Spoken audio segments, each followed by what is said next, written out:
Burnt Toast! Brian Auger and the Oblivion Express. Brian Auger, the great underrated and underappreciated keyboard player from England, who is rumored to have discovered Rod Stewart back in the early 60s, was just a really consistent, great keyboard player with great bands all the way through the years. That was from an album called Brian Auger's Oblivion Express, Second Wind from 1972. And that we heard a track called Truth.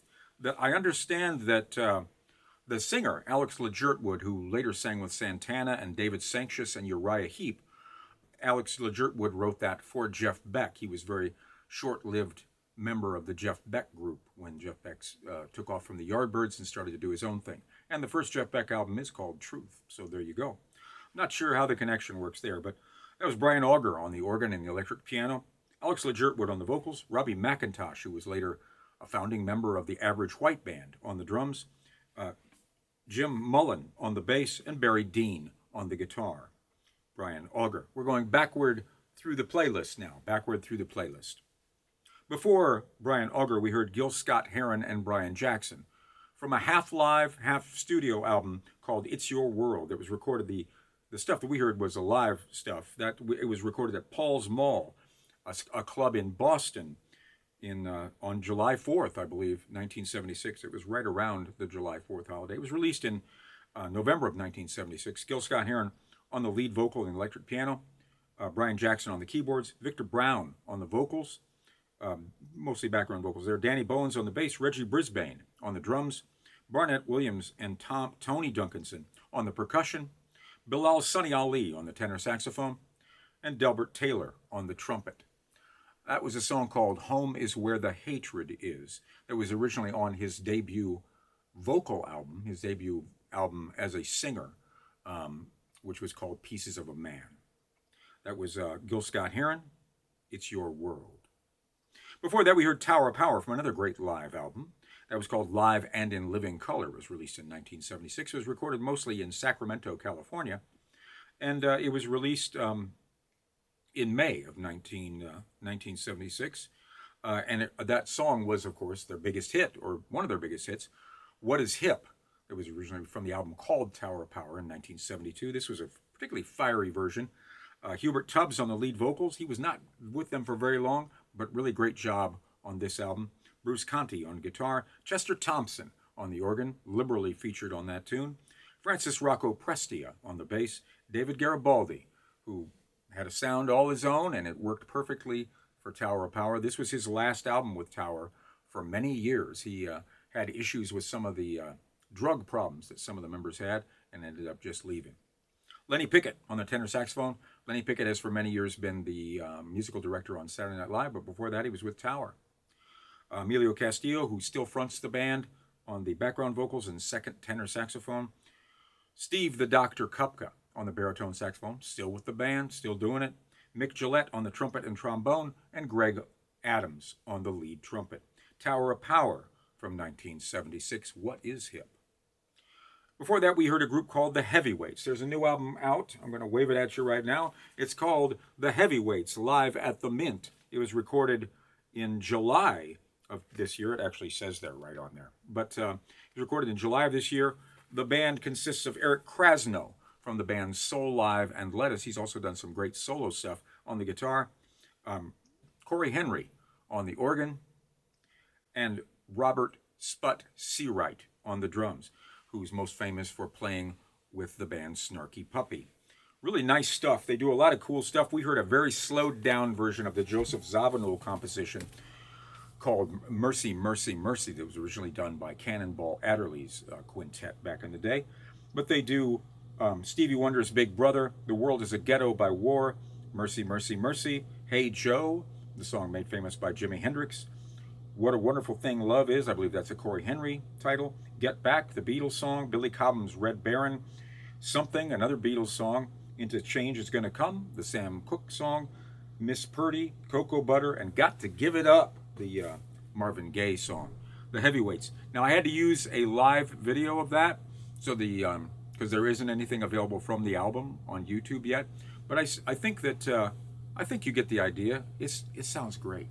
That's The Heavyweights from Live at the Mint. Before that, we heard Nerf Felder, the great guitarist, New York-based guitarist, who's worked with everyone from Blood, Sweat, and Tears to Erykah Badu. This is from his album from 2020 called 2, Nerf Felder 2. And that's Nerf Felder on the guitars and keyboards, Matt Penman on acoustic bass, and Jimmy McBride on the drums. Nerf Felder, the track is called Fire in August. Beautiful stuff and a really cool composition there from Nerf Felder. Before that, we heard Genevieve Artadi from an album called Forever, Forever. We know her as half of the duo Knower. This was a solo album that she did in 2023. Really great solo album. That was a track called Watch for the View. And that was Genevieve Artadi on the vocals, Louis Cole on the drums, Pedro Martins on the guitars, Chiquita Magic, and Chris Fishman on the keyboards. Genevieve Artadi. Going back further on the set list, we have Nick Drake from his debut album from 1969 called 5 Leaves Left. We heard one of the all-time great songs, Riverman, in 5. 1, 2, 3, 4, 5. That was Nick Drake on the acoustic guitar and vocals, Danny Thompson on the acoustic bass, and Harry Robinson did the string arrangement. Nick Drake insisted on having everybody record live, so that's him. I believe they did it in a circle, is what I understand. That's pretty amazing that they recorded all that all live with a string section. Pretty cool. That had to be incredibly difficult to do, especially at that time. Before Nick Drake, we heard David Crosby from an album called If I Could Only Remember My Name, his debut album from 1971. We heard a track called Laughing. I'm not sure why that's not more widely recognized as a great David Crosby song, but it sure is. This was right after, it came out in February of 1971, right after the huge success of the first Crosby, Stills and Nash album that came out in 1969, and the follow-up Deja Vu, where they added Neil Young, and that came out in 1970. So they were all very big, and they all did solo albums. David Crosby, Stephen Stills, Graham Nash, and Neil Young all did solo albums that were very successful in 1971. This was, as I said, his debut album, and that track was called Laughing. Crosby on the vocals and acoustic guitar, Graham Nash and Joni Mitchell on the background vocals, Jerry Garcia on the pedal steel guitar, Phil Lesh on the bass, and Bill Kreutzmann on the drums. Of course, those last three gentlemen were all members of the Grateful Dead. David Crosby with Laughing. Going back further on the playlist, we've got Joni Mitchell, who we had on that song, from an album of her own. It was a major change for her and a big breakthrough, very successful album. It came out in January of 1974, and it was her sixth LP. Her albums before that had been more folk-oriented, and she was trying to get some different textures out of the session musicians that she was using. And a great drummer named Russ Kunkel, who played with James Taylor and Carole King, Crosby and Nash, Jackson Browne, many, many others. He's currently the drummer for Lyle Lovett's band. He said, Joni, I think what you need is jazz musicians. So she started going out to jazz clubs and checking out people. And she saw this band called the LA Express featuring Tom Scott, who we will talk about in another minute here with Steely Dan. But he had a band called the LA Express, and it featured people who were with other bands, but they kind of got together and played. I don't know if it was a weekly gig or not, but she sort of co-opted that entire band. Now, they're not all on this track, but the interesting thing about this album is that she sort of went all out. Crosby and Nash do background vocals on this album, and Cheech and Chong are on this album as well. So there you go, all the great duos. But anyway, that was Car on a Hill. Joni Mitchell, vocals and acoustic guitar. Tom Scott on the saxophones and woodwinds. Joe Sample, who did double duty with the LA Express and the great band The Crusaders on electric piano. Wayne Perkins on guitar, who also played with Bob Marley and did a lot of great session work. Max Bennett on the bass, and John Guerin on the drums. Those gentlemen, also a formidable rhythm section based in Los Angeles, played on a lot of great albums, Max Bennett and John Guerin. We started off the set tonight, which I hope you enjoyed, with Steely Dan from their sixth LP, Asia, that came out in September of 1977. A song written by Walter Becker and Donald Fagen called Home at Last. That was the only song from their early catalog, 1972 to 1980, before they broke up for 20 years, that featured both Walter Becker and Donald Fagen as soloists. Donald Fagen on the lead and background vocals and synthesizer solo, Walter Becker on the guitar solo, Bernard Purdie on the drums, the first recorded example of the Purdie Shuffle on that tune. A halftime shuffle that was that Purdy did again on Babylon Sisters on the Gaucho album. It was also co-opted by John Bonham on the Led Zeppelin song Fool in the Rain, and of course by Jeff Porcaro, much faster, on the 1982 song Rosanna by Toto. But it originally came from this song, Bernard Purdy's part. He was joined by Chuck Rainey on the bass, Larry Carlton on the guitar, who was a big contributor to those albums at that time for Steely Dan, Victor Feldman on the piano on the Vives, a very identifiable opening piano riff that Victor Feldman played. Victor Feldman was an English gentleman who came to be known originally as the pianist for Miles Davis and Cannonball Adderley in the early 1960s, and then became a session musician, concentrating more on percussion, actually. Victor Feldman is pretty much the first thing you hear on the first Steely Dan album. On the song Do It Again, you hear his congas and Jim Hodder's drums. Tim Schmidt and Tom Scott did the horn arrangement and did the conducting. We are sponsored tonight, as always, by Premier Chiropractic, 7113 West Jefferson Boulevard, Fort Wayne. It's an affordable walk-in clinic. It's run by a friend of mine, Dr. John McDonald. I'm very proud to know John. I was actually there earlier today. How about that? And he's the best there is. And of course, you know, the Burnt Toast Show is sponsored by Dr. John. Now, how cool is that? As I always like to say, he's in the right place. That's Premier Chiropractic, 7113 West Jefferson Boulevard in Fort Wayne. Tell him that Todd said, hey. Burnt Toast! Well, we're going to do a short second set to finish out this section of our show.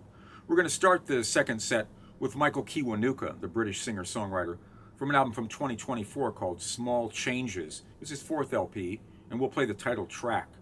This features Michael Kiwanuka on pretty much everything: vocals, bass, electric guitar, keyboards, and drums, and Alicia Shakur, who we know from the Tedeschi Trucks Band, on the background vocals. Michael Kiwanuka. And of course, it'll continue on the playlist after this video. After that, we'll hear King Crimson from their 11th LP from April of 1995. Really great band, the Double Trio, as they called it. We'll play a track called One Time. And that's Adrian Ballou on the vocals and guitar, Robert Fripp on the guitar, Tony Levin on the bass, Trey Gunn on the Chapman stick, Pat Mostellato and Bill Bruford on the drums.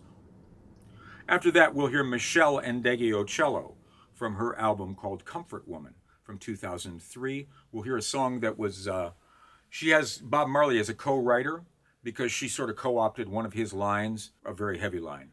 It's a great reggae song, and it got a real message. It's called Fellowship. Michelle Ndegeocello on the lead vocals, the bass and the keyboards, Alan Cato on the guitar, and Chris Dave on the drums. We'll finish up our second set with Bob Marley from his seventh LP from October of 1974, his first one after Peter Tosh and Bunny Wailer. When the Wailers started off, it was the Wailers. It wasn't Bob Marley and the Wailers. It was the Wailers, Peter Tosh, Bunny Wailer, and Bob Marley. And then the record company, Chris Blackwell, the president of the record company, kept suggesting that Bob didn't need those guys. And I'm not sure what was happening there, but Bob decided he was right. That was the first album without Tosh and Wailer. A really great album called Natty Dread. And we're going to play a track called Lively Up Yourself. Bob Marley on the lead vocals and guitar, Aston Family Man Barrett on the bass, Carlton Barrett, his brother, on the drums, Bernard Harvey and Jean Roussel on the keyboards, and we heard Al Anderson on the lead guitar. He was backed up on background vocals by the I-3s, Rita Marley, Judy Mowat, and Marcia Griffiths. Bob Marley finishing off this part of the show. So we've got coming up Michael Kiwanuka, King Crimson, Michelle Ndegeocello, and Bob Marley. Thanks so much for tuning in. Here's some more videos. I'll be back to talk to you in a little bit.